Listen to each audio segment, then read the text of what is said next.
Hello and welcome to Slaastad-Racing. In today's video I will show you my force feedback settings for Rfactor2. And as I have noticed, a lot of you guys is actually searching for Rfactor2, hoping someone out there is actually having a good force feedback settings for Rfactor2 itself. And I hope this video will really help you out on your Rfactor2 wishes, but I'm not gonna tell you this is good, this is the best. I'm not gonna say so. So, but before you install the new Fanatec driver, link in the description below, and Fanalab for that as well. So please delete your old Fanatec drivers and Fanalab and install the new one afterwards. Now that is out of the mind, now let's get into the video, shall we?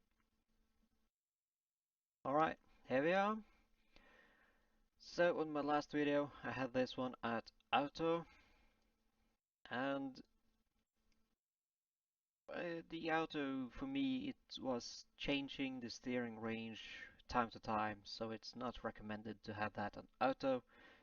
So please, you can either choose 900, which many people is recommending, or you can go down to 560, which is probably mostly normal for any racing cars today. In today's racing cars, they using 560, and Formula 1 is basically using 340 or 220, I think, or even less for the steering range because they are driving fast cars. But in today's video, I will show you my 460 steering range for my Fanatec steering wheel, and that is what I'm using.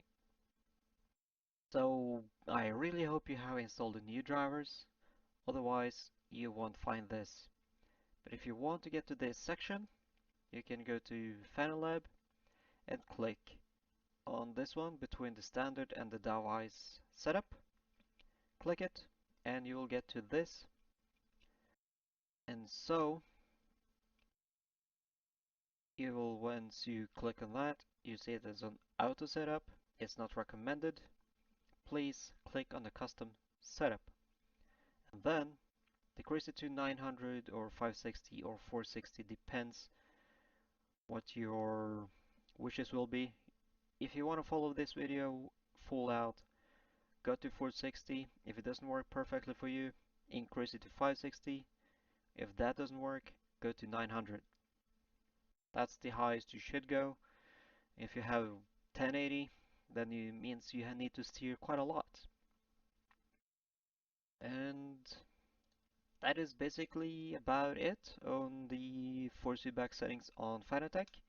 So let's head into Rfactor2, shall we? Alright, welcome to the new UI Rfactor2. I kinda like it, so bear with me.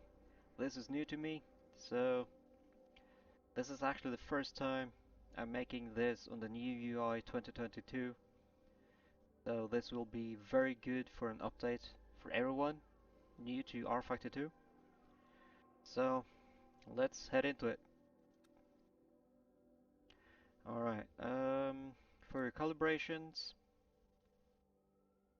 but first assign your controls to whatever you choose on your steering wheel for steering, left and right, pit, light to flash.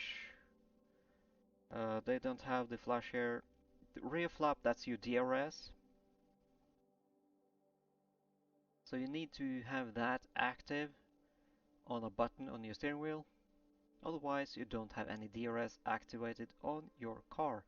So if you wonder, why is there no DRS button here? Well, your rear flap is your DRS. And there you go. That's the one.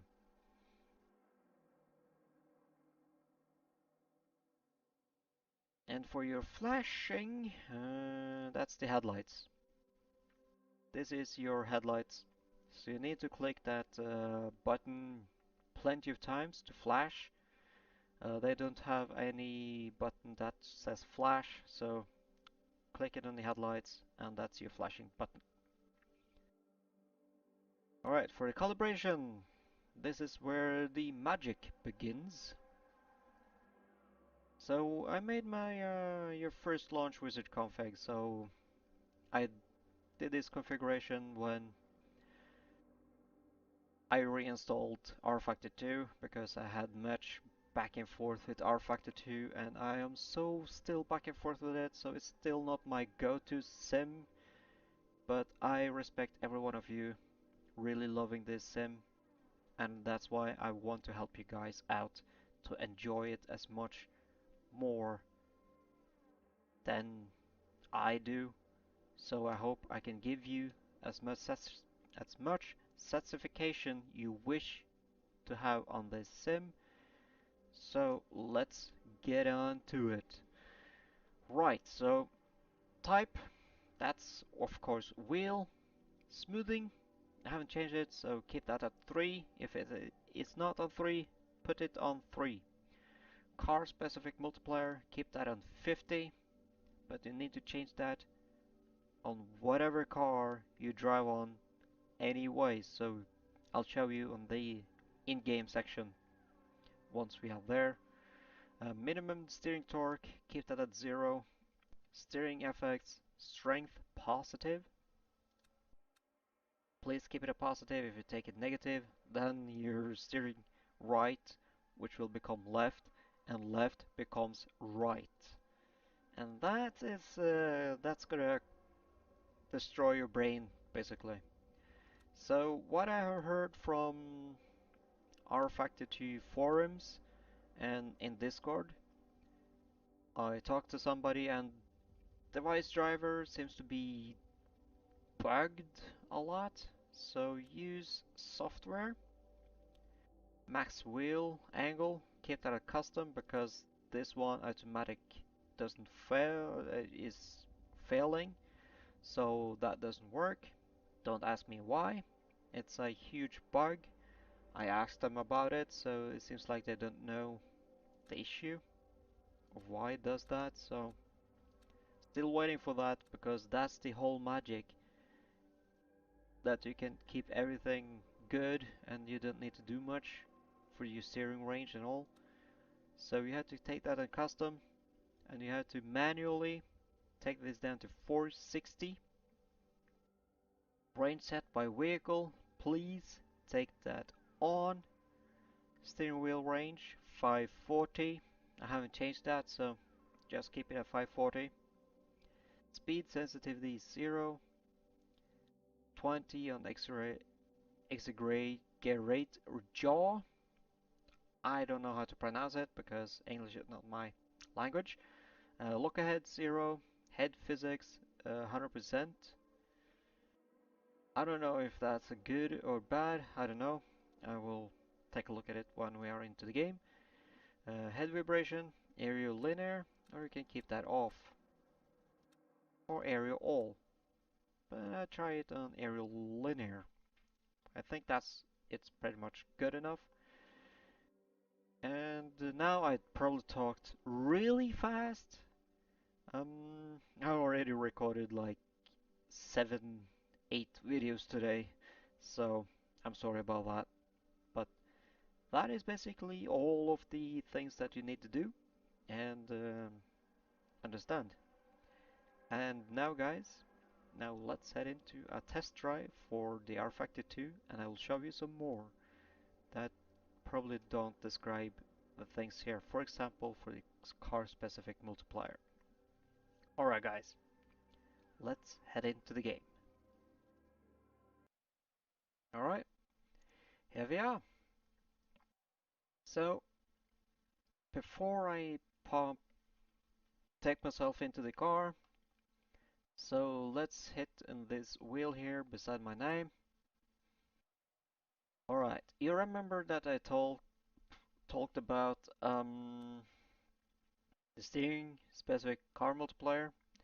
You need to go there all the time I already changed this car down to 50%. That's basically the force feedback strength. This was at 100, even I changed it on the main menu down to 50. But every car you need to change this down, or else you have to wrestle the steering wheel way too much to steer the whole damn thing.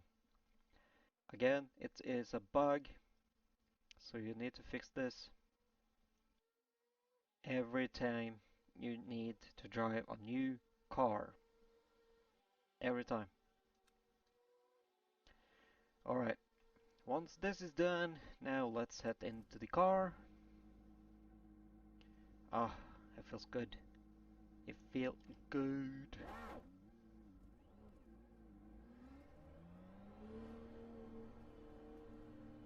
Oh my goodness. For me though, this is actually looking good. It feels good. And this is what I like about Rfactor2 a little bit more, because I have a little bit more of field of view.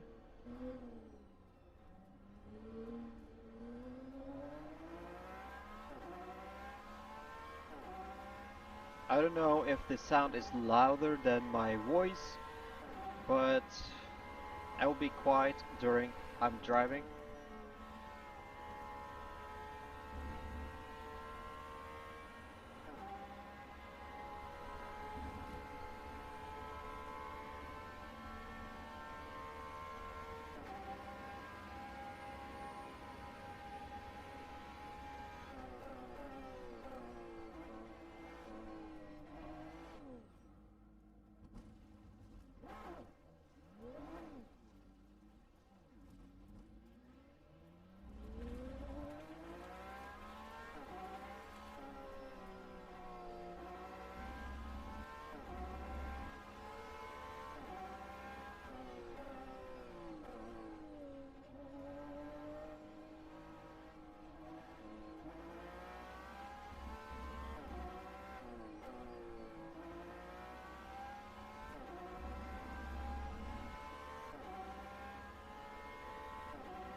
Right, as you can see, that was basically the Rfactor2 driving without the force feedback.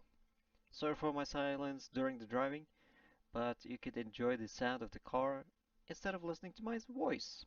So, I really hope this video was really helpful for every one of you guys that loves Rfactor2.